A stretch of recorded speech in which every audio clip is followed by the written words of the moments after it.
So, hello guys, Alicia nyo. Nagbabalik ulit para sa ating panibagong video. So, mga minamahal, meron pong malaking revelasyon.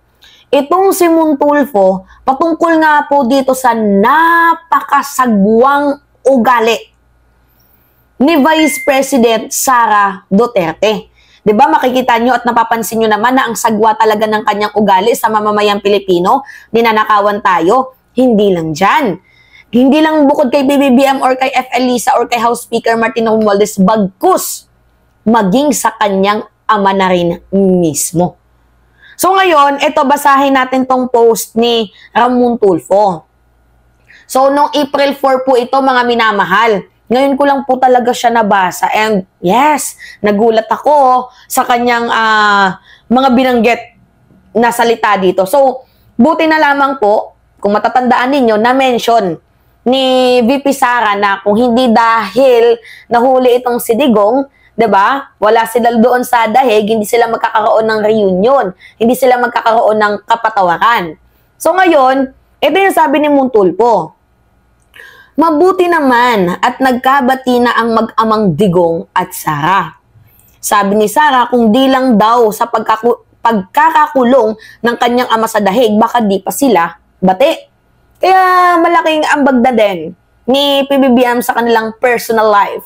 Diba na magkaroon ng reconciliation.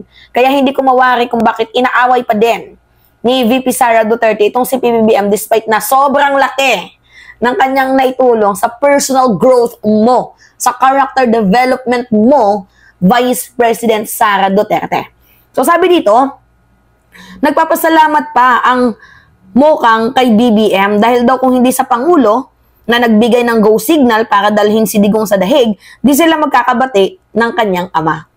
Siyempre, punong-puno ng sarcasm yung kanyang pagpapasalamat kay President Bongbong Marcos. That is, if you're discerning.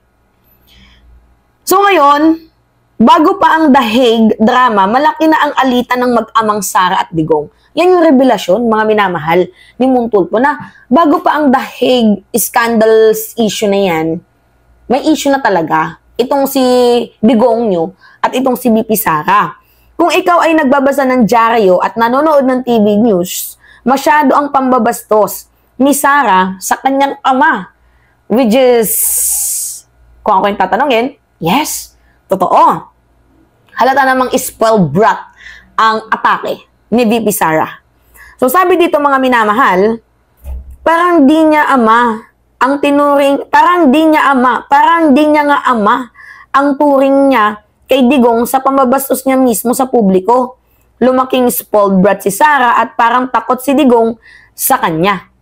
Isang beses, nakausap ko si Digong sa Malacanang noong nasa pwesto pa siya. Ito na mga minamahal, nagsumbong siya sa akin na ipinagbili ni Sara, Inday, niya sa kanyang anak na babae ang lahat ng kanyang big bikes nang walang paalam.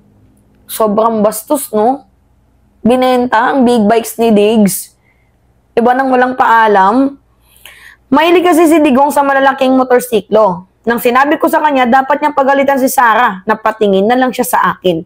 Nakita ko ng personal kung paano tratuhin ng maldita si Digong. Nang sinabi ko sa kanya na dapat niyang pagalitan si Sara, napatingin na lang. Nakita niya kung paano tratuhin ng maldita si Digong, natutuwa ako na nag-reconcile na sila. So, di ba, mapapansin niyo mga minamahal na talagang sobrang spoiled brat ang atake ni Vice President Sara Duterte. Kaya nga, sabi ko, malaking revelasyon to. Kasi lalo pat ngayon, mga minamahal, di ba? Tinitira din ni BP Sara itong si PBBM, 'di ba? Binabastos niya patungkol sa 20 pesos na bigas. Na instead sana na magpasalamat na lamang. Hindi lang yung 20 pesos na bigas ang tinitira ni BP Sara, baka minamahal, kundi yung tingog party list din. Kasi takot 'di ba? Takot itong si VP Sara sa mga natuklasan na mga bagay-bagay patungkol sa kanya. 'Di ba? So, lahat na lang inaaway. Pati din itong si Franz Castro, Franz Castro, at itong si Undersecretary Claire Castro. Si Franz Tinira, hindi rin nakaligtas itong si Attorney Claire Castro. So, talagang halos lahat na lang mapapansin ninyo, nakaaway ni Vice President Sara Duterte. Diba? Lahat na lang inaaway niya. Instead sala na makatulong sa ating gobyerno, abay mo kang nagiging pabigat pa. Kaya tama lang din yung atake at birada ni Attorney Claire Castro. Ano yung birada ni Attorney Claire Castro, mga minamahal? Na huwag kang maging anay sa ating gobyerno kung po pwede lang. Diba? Tumulong ka kung meron kang may tutulong. Because, first of all, mga minamahal, hindi mo responsibilidad. Diba? Ang tumunganga, ang mambatikos. Ang responsibilidad mo, yung napakadaming mga Pilipino, especially yung mga bumoto sa'yo. Yung 32 million, kasama na ako, responsibilidad mo kaming pagsilbihan, paglingkuran, because, you are a public servant and you are meant to serve the country. So, hindi mo trabaho ang bullshit, BS sa ating pamahalaan.